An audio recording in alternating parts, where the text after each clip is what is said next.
So, Tinubu's visit to Benue, was that a condolence visit or was it a campaign visit? First of all, why didn't he visit the site, the village, ground zero, where the attacks occurred? He actually claimed he cancelled it because of the rain. Yes, it rained in the early hours of the day. The rain stopped at about 6 o'clock, 6 a.m. By 7 a.m., the rain had stopped. But our dear President Tinubu said he couldn't visit the village of the attacks because of rain. Meanwhile, you had a Pastor Paul Enenche visiting the village on the same day, and the weather was clear. So what was the president trying to do? Did he think that Nigerians would not know that it was not raining on that day?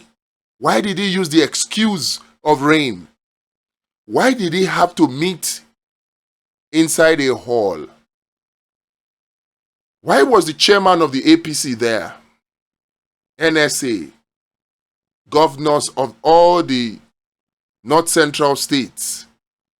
Was that a campaign visit or was it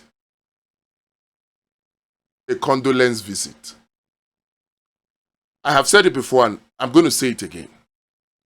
If it is peace we seek as Nigerians, there can never be peace, lasting peace, so long as we have puppets in charge of running the affairs of Nigeria.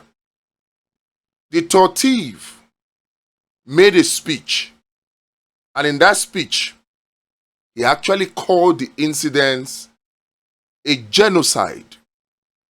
And what was the response of President Tinubu? I hear you loud and clear. And that was it. This issue is being made to look like, oh, it's a firmer herder clash. But is it true? Or is it beyond that? Is it a Fulanization agenda?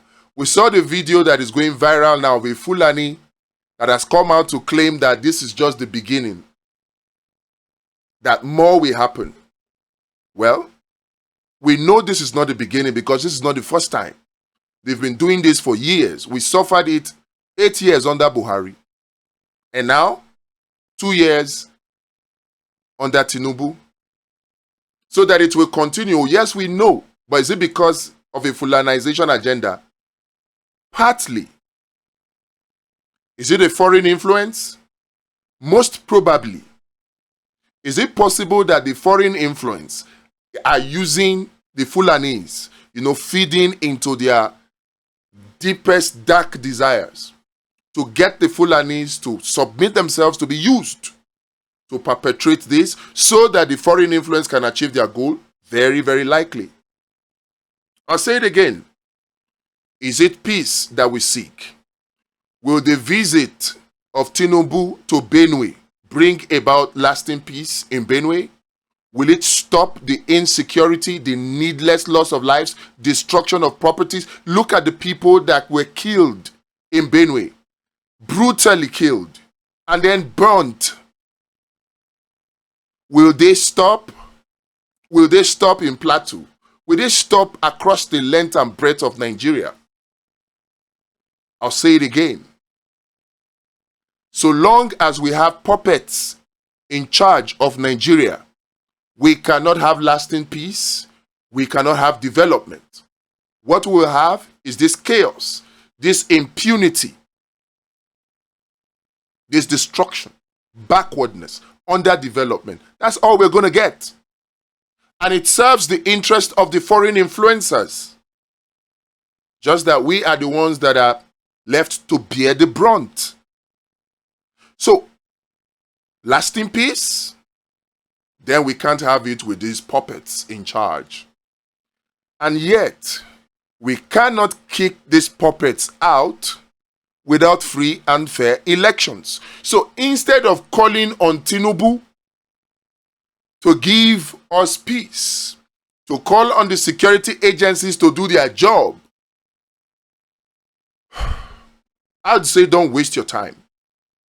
Should you try? Why not? By all means, try. But don't waste your time. The best that a Tinubu can do with the security service chiefs, the best is to give you window dressing, something that looks like peace. Maybe for 1 or 2 months. Then we will hear of this kind of carnage again. But if we want lasting peace, these people have to leave. They see it as chop. All of these brutal killings that went on, for what? So that somebody can buy a private jet, so that somebody can grab somebody's land, so that somebody can have access to the mineral resources in that location, so that somebody can buy security equipment. We need to arm the army so that somebody can smile to the bank. That's all. Blood money. And these people, they have no conscience. So don't think that begging them or protesting against them is going to do anything. See how the protest that Tinubu has not visited Benue, see how they turned it. Instead of making it a condolence visit, they have made it what? A campaign. That was no condolence visit to Benue. That was a campaign. And so the governor forgot that it was supposed to be a condolence visit. So he put his machinery in place, as it has been alleged, so that they can have a colorful welcome party for the president. Here's a governor that is supposed to be in charge of the security and safety of the over 200 people that lost their lives. If we want lasting peace, we have to kick these people out. And we cannot kick them out without free and fair elections. And we cannot have free and fair elections on electoral reforms alone. Electoral reforms, yes. As hard as that might seem, in terms of its chances of being achieved, even if we achieve it and get electoral reforms, it's not enough. We still need to do a few other things to ensure that rigging is impossible in 2027. So, what do? Our own real-time results transmission, collation, and display. We have the application. It is Vote Vision, Election Guard. But we need the people, 600,000 volunteers, to become polling unit marshals, 3 per polling units across the 189,000 polling units in Nigeria. That way, we put INEC in check. We stop rigging. And we ensure that elections are free and fair so that the people can choose who to represent them. But here is another challenge. How do you get credible candidates to be thrown up during elections with the current arrangements of political parties when it is big money politics? It is who has the deepest pockets that can afford nomination forms. Nomination forms have to be free so that the bright minds of Nigeria can throw their hearts into the contest. Do we have that now? The answer is no. So, outside of electoral reforms, outside of Vote Vision and polling unit marshal, we need Abundance Party. It's a party that will save Nigeria. So a lot of things for you to volunteer on. We have Well Fund, we have Law Patrol, we have Camp Guard. Links are in the description if you want more details. But note this, we cannot have lasting peace. All of this that Tinubu went to do in Benue is just a jamboree. That was no condolence visit. That was a campaign. They made sure they turned it into a campaign. Even in that campaign, he still had to tell one small white lie. I don't even know whether to call it a white lie or a black lie. He got into Benue and then he saw that the grounds were wet from rain overnight and He just thought that he could use that as an excuse for not visiting the village where the attacks happened. And then he had to even say that he cancelled it because of rain.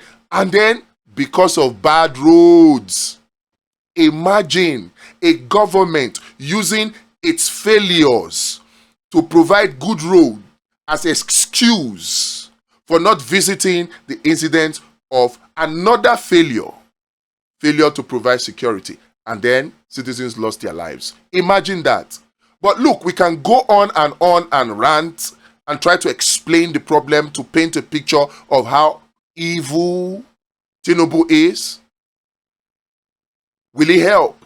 These people will continue with their propaganda. We need to take it a step further. We need to ensure that we have free and fair elections so that we can have the leaders that we deserve.